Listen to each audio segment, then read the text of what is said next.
علامات ليلة القدر، هل لها علامة؟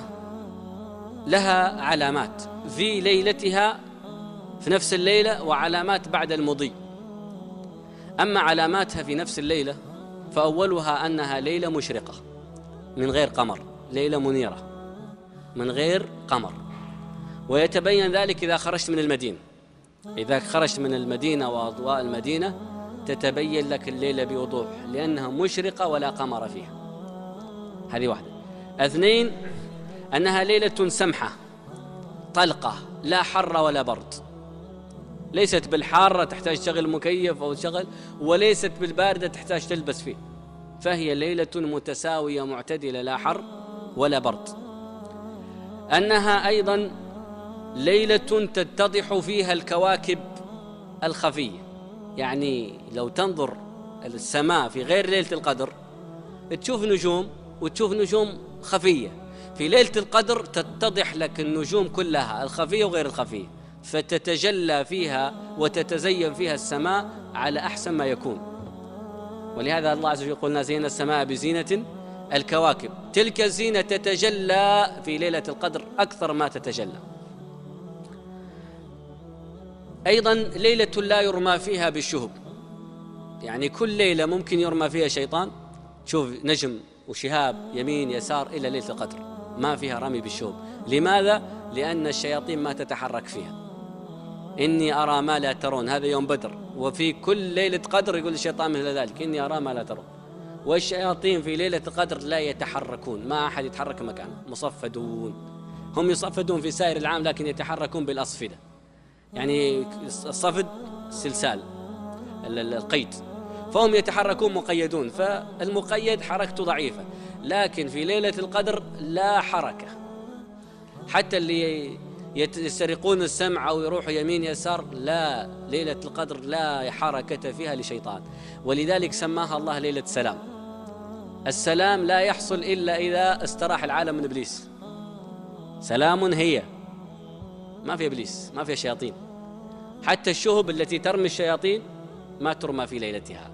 الله عز وجل يقول عن رمي الشياطين: والصافات صفا فالزاجرات زجرا فالتاليات ذكرا إن إلهكم لواحد رب السماوات والأرض وما بينهما رب المشارق إنا زينا السماء الدنيا بزينة الكواكب وحفظا من كل شيطان مارد لا يسمعون إلى الملأ الأعلى ويقذفون من كل جانب دحورا ولهم عذاب واصب إلا من خطف الخطفة فأتبعه شهاب ثاقب.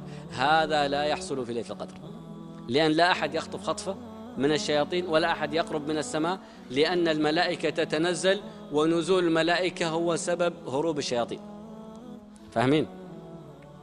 تنزل الملائكة روح فيها.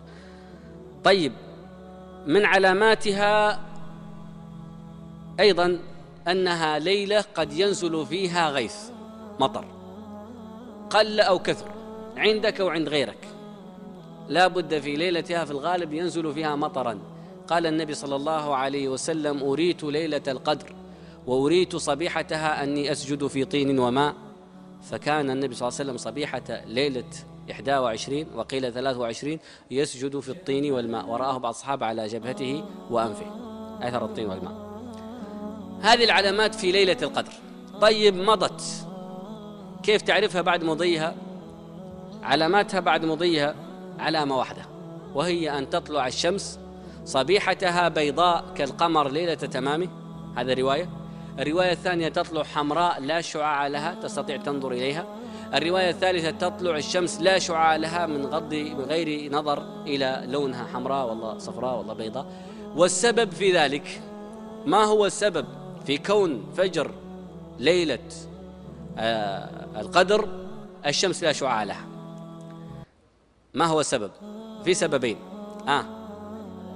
نزول الملائكة وهم نور، والنور يطفئ النار، كما يقول ورد في حديث جهنم أن المؤمن إذا مر فوق جهنم تقول له جهنم: يا مؤمن اعبر فقد أطفأ نورك وهجي. فنزول الملائكة وهم خلقوا من نور، وصعود الأعمال الصالحة وهي نور على نور يطفئ من وهج الشمس يوم الذي بعد ليلة القدر. وقيل إن سبب ذلك أنه كل يوم تطلع فيه الشمس، تطلع بين قرني شيطان فيزيدها وهجا. شيطان خلق من إيش؟ من نار، واجتماعه مع الشمس نار على نار، فيزيدها ذلك وهجا إلا يوم ليلة القدر تطلع الشمس كما خلق الله من غير قرني الشيطان، فتطلع من غير هذا من غير إشعاع، وهذا لمدة محددة، يعني حتى ترتفع قيد الرمح أو رمحين ثم ترجع لها أشعتها.